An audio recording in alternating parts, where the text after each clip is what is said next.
అందరికీ నమస్కారం అండి. నిన్న నర్సీపట్నంలో నారా పప్పు లోకేష్ శంఖారావు అని చెప్పి మరి సభకు రావడం జరిగింది. 2:30కి సభ ప్రారంభిస్తారని చెప్పి 3:30 వరకు కూడా రా కదలిరా అని చెప్పి పాటలు ఎన్ని పెట్టినప్పటికీ కూడా శ్రీధర్ రాకపోతే సుమారుగా గంట పాటు బస్సులోనే ఉండి అప్పుడు 1000 కుర్చీలు వేసిన ఆ సభలో 1000 కుర్చీలు మాత్రం వేశారు. 1000 కుర్చీలు కూడా నిండితే ఒక 500 మంది 1000 మంది అంటే సుమారుగా 2000 మందితో ఈ నారా లోకేష్ ఏదైతే పప్పు లోకేష్ ఉన్నాడో ఆ సభ నిర్వహించడం జరిగింది. ఇదే నర్సీపట్నంలో గత నెలలో కేవలం మా విశాఖపట్నం జిల్లాకు సంబంధించి నాయకులు వస్తే 40,000 మంది పైగా బస్సు యాత్ర సక్సెస్ చేసిన ఘనత మరి జగన్ అభిమానులది. అంటే ఇలాంటి 2000 సభ పెట్టి మరి ఎన్నో విమర్శలు చేశాడు ఈ రోజు పప్పు లోకేష్. ఏమంటాడంటే ఉత్తరాంధ్ర సభ ఈయన శంకరావు సభ అదిరిపోయిందంట, దీన్ని చూసి మరి ప్యాలెస్ లో పిల్లి వచ్చపోసుకుంటాని చెప్పి అంటాడు.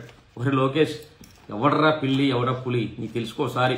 ఈ రోజు రాష్ట్రంలో ఎవరైనా అడుగు పిల్లి ఎవరంటే ఈ నారా లోకేష్ అని చెప్తారు.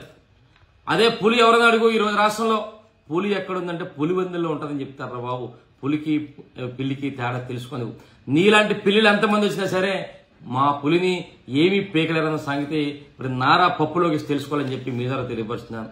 మరి నిన్న అంటాడు మరి మేము అధికారంలోకి వస్తే 3,000 రూపాయలు నిరుద్యోగ వృత్తి ఇస్తామని చెప్పి మళ్ళీ చెప్తాడు. ఆనాడు 2014లో మీ నాన్న ఈ 420 చంద్రబాబు చెప్పాడు. ఏమన్నాడు? మేము అధికారంలోకి వస్తే ప్రతి ఇంటికి కూడా ఉద్యోగం ఇస్తాం, ఉద్యోగం ఇవ్వకపోతే 2,000 రూపాయలు నిరుద్యోగులు ఇస్తామని చెప్పి మరి మాయ మాటలు చెప్పి నిరుద్యోగులు మోసం చేశాడు. ఇప్పుడు మళ్ళీ నువ్వు 2024లో వచ్చి మళ్ళీ 3,000 రూపాయలు ఇస్తామని చెప్పి నిరుద్యోగులు మోసం చేయడం చూస్తున్నావు. నిరుద్యోగులు అందరూ తెలుసు మీరు ఎలాంటి పప్పుగాళ్ళో ఎలాంటి 420 గాళ్ళో ఈ రాష్ట్ర ప్రజలందరికీ తెలిసిన సంగతి పప్పు లోకేష్ తెలుసుకోవాలి. ఇక చూస్తా అంటాడు నిన్న నా త్వరలో మేము అధికారంలోకి వస్తే జూనియర్ కాలేజ్ తెస్తానంటాడు. అసలు బుద్ధి ఉందిరా నీకు? అసలు స్క్రిప్ట్ ఎవరిచ్చాడో నాకు తెలియట్లేదా? జూనియర్ కాలేజ్ శాంక్షన్ చేసి సుమారుగా అప్పుడు 20 రోజులు అయింది. మేము అదే నా త్వరలో జూనియర్ కాలేజ్ శాంక్షన్ చేసి 4 రోజులు అయితే ఇప్పుడు మళ్ళీ అధికారంలోకి వస్తే జూనియర్ కాలేజ్ తెస్తా అంటాడు. ఈ పప్పు లోకేష్ అసలు బుద్ధి ఉందా లేదని అడుగుతున్నా. ఇంకోటి అంటాడు ఈ రోజు నర్సీపట్నం ఎమ్మెల్యే మరి ఇసుకలో కానీ లాటరేట్లు కానీ 150 కోట్లు సంపాదించాడు అంటాడు. అసలు బుద్ధి ఉందిరా నీకు? స్క్రిప్ట్ ఎవడిచ్చాడు? నీ పక్కనే దోపిడీ నా కొడుకు అయ్యింది పాత్రను పెట్టుకుని ఇసుకలోని లాటరేట్లోని 100 కోట్లు సంపాదించా అన్నాడు తెలుగుదేశం ప్రభుత్వంలో. నువ్వు వాళ్ళని అనకుండా మమ్మల్ని అంటావా? ఒక్క పైసైనా సరే, ఒక్క రూపాయి సరే, ఒక్క పైసా సరే అవినీతి చేశాను నిరూపించారా చెప్పి పప్పు లోకేష్ గారిని మీ ద్వారా మరి హెచ్చరించడం జరుగుతుంది. ఆ రోజు తెలుగుదేశం ప్రభుత్వంలో అంటే ఎలాగుంటుందంటే పచ్చకాములు వచ్చిన లోకం అంతా పచ్చకుంటుందంట. అలాగా తెలుగుదేశం ప్రభుత్వంలో ఆనాడు రాష్ట్రాన్ని దోచుకున్న దోపిడీ నా కొడుకులు ఎవరు? ఈ 420 చంద్రబాబు గారు, ఈ పప్పు లోకేష్ గారు, ఈ దోపిడీ దొంగ అయిన పాత్రుడు. మీలాంటి వాళ్ళందరూ కూడా మమ్మల్ని మా నాయకులను విమర్శిస్తే చాలా విడ్డూరంగా ఉంది.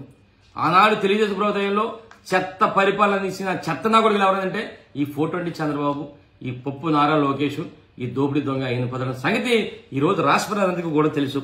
ఒకడు అంటున్నాడు ఇలాంటి అంటే ఇలాంటి వాళ్ళు ఎంతమంది సరే అయ్యింది పాత్ర ఇలాంటి కానీ ఈ పప్పు లోకేష్ గారు కానీ 420 చంద్రబాబు గారు ఎంతమంది ఏకమైనా సరే మా నాయకుని ఏమి పేకలేరన్న సంగతి మీరు తెలుసుకోవాలని చెప్పి ఈ సందర్భంగా తెలియపరచడం జరుగుతుంది. ఇక చూస్తే అయ్యింది పాత్రుడు మాట్లాడతాడు, ఇది చాలా విమర్శలు చేస్తాడు. ఒరే అయ్యింది పాత్రుడు ఒకటే అడుగుతున్నాను, నీలాంటి దొంగ నాయకుడులు ఎవరైనా ఉన్నారు ఈ రోజు? ఈ ప్రపంచంలో దొంగ నాయకుడులు ఎవరైనా ఉన్నారంటే నారా లోకేష్, పప్పు లోకేష్, 420 చంద్రబాబు, అయ్యింది పాత్రుడు అని చెప్పి ప్రతి ఒక్కటి చెప్తాడు. మీరు మా నాయకుల గురించి విమర్శిస్తే చాలా విడ్డూరంగా ఉందని చెప్పి అంటున్నాను. అంటాడు మాట్లాడితే అంటాడు 3,000 రూపాయల పెన్షన్ మోసం చేశాడు అంటాడు. ఒరే అయ్యింది పాత్రుడు నీకు బుద్ధి ఉందరా? మాట్లాడుతున్నాను బుద్ధిలోకి మాట్లాడి ఎన్నిసార్లు చెప్తారో 3,000 పెన్షన్ గురించి? నేను ఎన్నిసార్లు చెప్పాను నీకు? ఒరే ఒక్కసారి మా మేనిఫెస్టో చూసుకో.